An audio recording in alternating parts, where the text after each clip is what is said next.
2 अप्रैल 2026 नेपाल की संसद में एक ऐसा पल आया जो दक्षिण एशिया के इतिहास में पहले कभी नहीं देखा गया।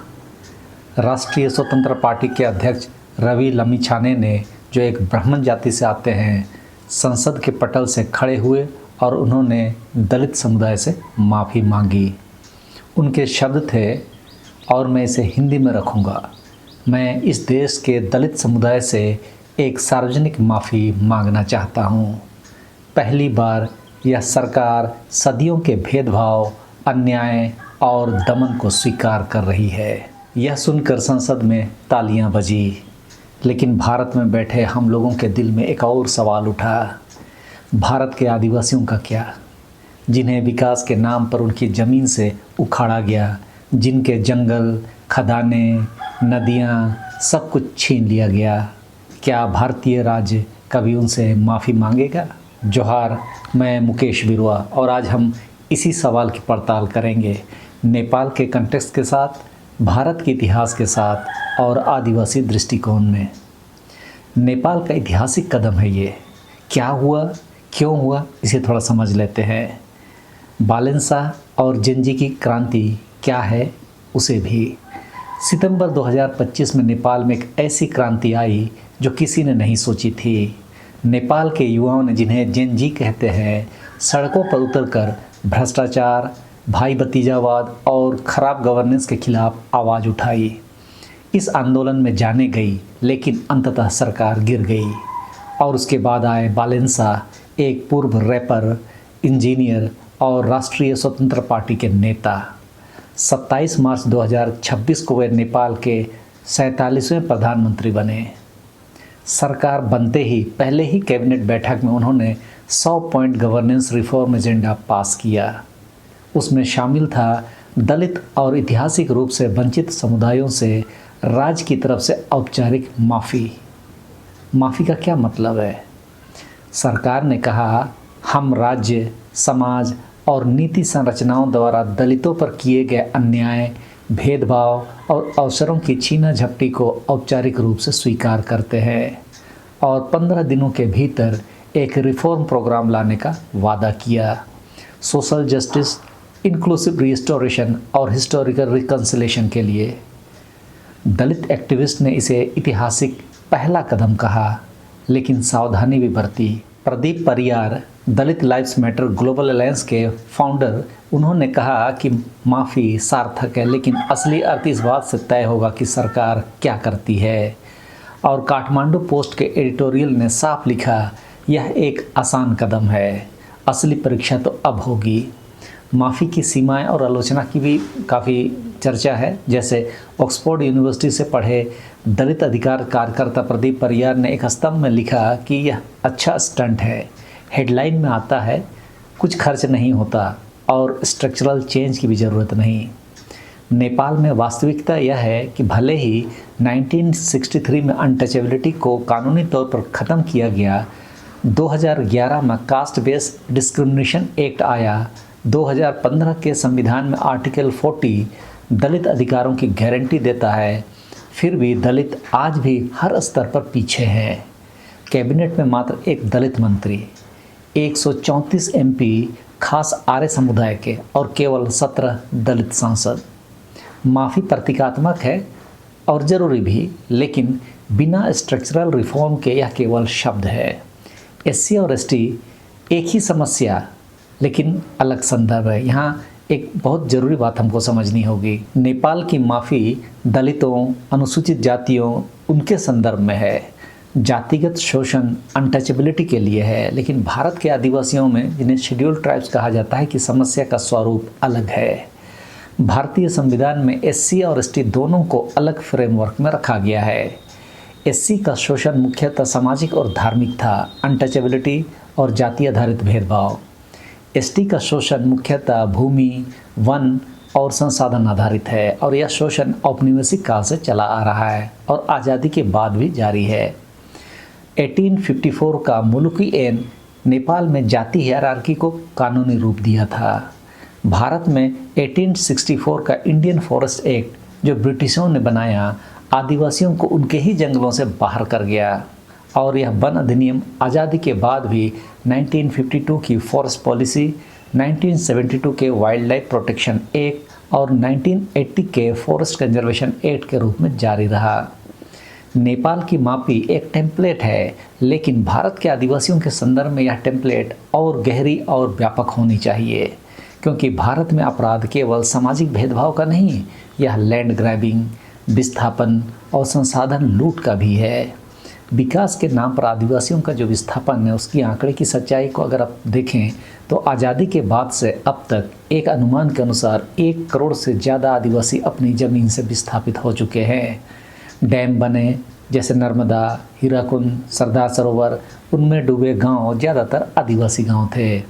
खदानें खुली, झारखंड, उड़ीसा, छत्तीसगढ़, आंध्र प्रदेश और छिन गई ज़मीनें उन्हीं आदिवासियों की जो सदियों से वहाँ रहते थे। टाइगर रिजर्व्स और नेशनल पार्क्स बने और आदिवासी जो उन जंगलों को बचाए रखते थे उन्हें ही थ्रेट मानकर बाहर कर दिया गया। यह सिलसिला अभी भी नहीं रुका है। ताज़ा मामला कुटकुड़ी कालाहांडी का, ये एकदम लेटेस्ट है। मार्च 2026 में उड़ीसा के कालाहांडी ज़िले में एक और कहानी सामने आई। पुलिंग पहाड़ गांव के कुटियाकोंद आदिवासी जो पीबीटीजी यानी पार्टिकुलरली वल्नरेबल ट्राइबल ग्रुप की श्रेणी में आते हैं, उनकी 42 एकड़ ज़मीन पर बुलडोजर चल गए। वेदांता कंपनी के बॉक्साइट माइनिंग के लिए विस्थापित हो रहे आदिवासी परिवारों को यहां बसाने के नाम पर एक बुजुर्ग आदिवासी महिला बुधबरी माझी ने बताया, मैं महुआ के पुल चुनने गई थी, तब 3 बुलडोजर आए और देखते देखते 10 एकड़ ज़मीन समतल हो गई। जो लोग विरोध करने निकले, लिंगराज आज़ाद और 200 ग्रामीण, उन पर मर्डर अटेम्प्ट, डकैती जैसे संगीन आरोप लगाए गए। यह है 2026 का भारत। उसी तरह पश्चिमी सिंहभूम में हो आदिवासियों की ज़मीन पर क्या हुआ। झारखंड का पश्चिमी सिंहभूम जो हो आदिवासियों का गढ़ है, जहाँ का मैं भी रहने वाला हूँ, वहाँ लव एस की खदानें हैं। छोटा नागपुर टेनेंसी एक्ट है, 5वीं अनुसूची की सुरक्षाएं हैं, लेकिन जब माइनिंग कंपनी आती है तो एफआरए को किनारे रख दिया जाता है, ग्राम सभा की सहमति को बाईपास किया जाता है। ज़मीन की रक्षा करने वाले कानून हैं पर उनका क्रियान्वयन नहीं है। यही वह विरोधाभास है जिसे हम पेशा की भाषा में समझें तो ग्राम सभा को एडजेक्टिव बना दिया गया, जबकि वह नाउन होनी चाहिए, सॉवरेन इकाई। अब आते हैं माफ़ी की राजनीति पर। क्या यह संभव है भारत में? दुनिया में ऐसे उदाहरण हैं जब राज्यों ने इंडिजिनस कम्युनिटीज़ से माफ़ी मांगी। न्यूजीलैंड ने मौरी समुदाय से 1995 में माफ़ी मांगी। अमेरिका ने 2009 में अफ्रीकी अमेरिकियों से गुलामी के लिए माफ़ी मांगी। 2008 में ऑस्ट्रेलिया के प्रधानमंत्री केविन रुड ने अबोरिजिनल पीपल्स से माफ़ी मांगी स्टोलन जनरेशन के लिए, वे बच्चे जिन्हें उनके परिवारों से छीनकर बोर्डिंग स्कूल में डाल दिया गया था। साउथ अफ्रीका में ट्रूथ एंड रिकन्सिलिएशन कमीशन ने अपार्थाइड की सच्चाई सामने रखी। कनाडा ने रेसिडेंसी स्कूल के जुल्म के लिए माफ़ी मांगी। ये माफ़ियाँ सिंपैथिक थी, लेकिन उनके साथ कंक्रीट प्रोग्राम भी आए। नेपाल के दलित अधिकार कार्यकर्ता ड्रोना रसायली ने इन्हीं उदाहरणों का हवाला देते हुए कहा कि माफ़ी के साथ कंपेंसेशन भी होनी चाहिए। अगर राज्य ने स्ट्रक्चरल एक्सक्लूजन किया है तो स्ट्रक्चरल रिपरेशन भी होनी चाहिए। भारत में माफ़ी की मांग की स्थिति एक्चुअली इस समय क्या है? नेपाल की माफ़ी के बाद भारत में भी बहस छिड़ी। लोकसभा में बीएसपी सांसद चंद्रशेखर आज़ाद ने सवाल उठाया, जब नेपाल हजारों साल के भेदभाव की नैतिक जिम्मेदारी ले सकता है तो भारत की यह संसद कब माफ़ी मांगेगी उन लोगों से जो आज भी भोजन, कपड़ा, आश्रय के लिए लड़ रहे हैं। लेकिन भारत में यह सवाल और जटिल है। एससी यानी दलितों के लिए माफ़ी अलग मुद्दा है, एसटी यानी आदिवासियों के लिए माफ़ी का दायरा और भी विशाल है, क्योंकि यह जाति के साथ साथ भूमि, वन, खनिज और संप्रभुता का भी मामला है। तो भारत की राजनीतिक बाधाएं क्या है जो ऐसा करने से रोक रही है? भारत में माफ़ी इसलिए भी कठिन है क्योंकि यह कई असुविधाजनक सवाल खोलती है। पहला, स्वतंत्र भारत की सरकारों ने भी विस्थापन किया। नेहरू काल में हीराकुड, भाखड़ा नांगल, मनमोहन काल में पोस्को, मोदी काल में वेदांता। दूसरा, अगर भारतीय राज्य माफ़ी मांगता है तो क्या वह रिपेरेशन यानी क्षतिपूर्ति भी देगा, ज़मीनें वापस करेगा? ये तो है। तीसरा, जिन नीतियों पर माफ़ी मांगी जाएगी वे नीतियां आज भी जारी है। कालाहांडी में 2026 में बुलडोजर चले, माफ़ी और बुलडोज़र एक साथ नहीं चलते। और चौथा, वनवासी बनाम आदिवासी की वही पुरानी राजनीति। जब तक आदिवासियों को उनकी अपनी पहचान से काटा जाएगा, उन्हें वनवासी कहकर उनके सरना धर्म को नकार कर माफ़ी का कोई अर्थ नहीं बनता है। आदिवासी दृष्टिकोण से देखें तो हम माफ़ी से परे न्याय की मांग कर सकते हैं। आदिवासी समुदाय माफ़ी तो चाहते हैं, लेकिन केवल माफ़ी नहीं। एक हमारे यहाँ बुज़ुर्गों की बात याद आती है कि हमारी ज़मीन हमारी विरासत है। विरासत को छीनकर अगर कोई सॉरी बोले तो क्या यह विरासत वापस मिल जाती है? आदिवासी दृष्टिकोण से माफ़ी के 5 आयाम हो सकते हैं। पहला तो यह है कि मान्यता कि हम आदिवासी हैं, वनवासी नहीं। हमारी अपनी धार्मिक पहचान है सरना, इसे स्वीकार करो। दूसरा, भूमि वापसी। माफ़ी का अर्थ है एफआरए को सही से लागू करो, छीनी हुई ज़मीनें वापस करो।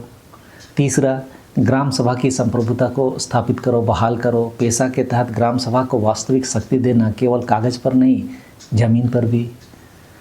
क्षतिपूर्ति या रिपरेशन, जो विस्थापन हुआ उसके लिए उचित मुआवजा और रिहेबिलिटेशन होना चाहिए, और जो विस्थापन गलत हुआ उस ज़मीन को वापस किया जाए। पाँचवा, भविष्य की सुरक्षा की गारंटी मिलनी चाहिए, जैसे नई माइनिंग हो, नए दमन के खिलाफ कानूनी ढाल को लागू करना होगा और उसका वास्तविक क्रियान्वयन भी। केरला का उदाहरण यहाँ उल्लेखनीय है, जहाँ दशकों पहले एलाइनेट हुए ज़मीनें आदिवासियों को वापस दी गई। National commission for scheduled tribes ने सभी राज्यों से यही मॉडल अपनाने की सिफारिश की थी, लेकिन नेशनल कमीशन की ही रिपोर्ट कहती है कि पिछले 1 दशक में यह काम प्रैक्टिकली रुक गया है। तो इस तरह नेपाल ने एक प्रतीकात्मक लेकिन महत्वपूर्ण कदम जरूर उठाया है। बालन शाह की सरकार ने कहा, हम मानते हैं कि हमने गलत किया। यह बात अपने आप में एक नई शुरुआत है, लेकिन भारत के आदिवासियों के सामने यह सवाल ज़्यादा गहरा है।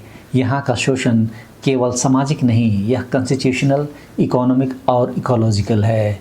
यहाँ माफ़ी मांगने का अर्थ होगा उन नीतियों को बदलना जो आज भी चल रही है। बिरसा मुंडा ने कहा था, अबुआ दिसुम अबुआ राज, हमारी धरती हमारा राज, एक आदिवासी राष्ट्र की मांग। यह केवल नारा नहीं था, यह एक संवैधानिक मांग थी जो आज भी अधूरी है। इस पर मैंने यह वीडियो बनाया था, आप देख सकते हैं। माफ़ी तब सार्थक होगी जब बुलडोज़र रुकेंगे, ग्राम सभा को शक्ति मिलेगी, फॉरेस्ट राइट एक्ट्स ढंग से लागू होगा और विकास की परिभाषा में आदिवासियों की आवाज़ भी शामिल होगी। अगर यह वीडियो आपको ज़रूरी लगे तो इसे ज़रूर शेयर करें।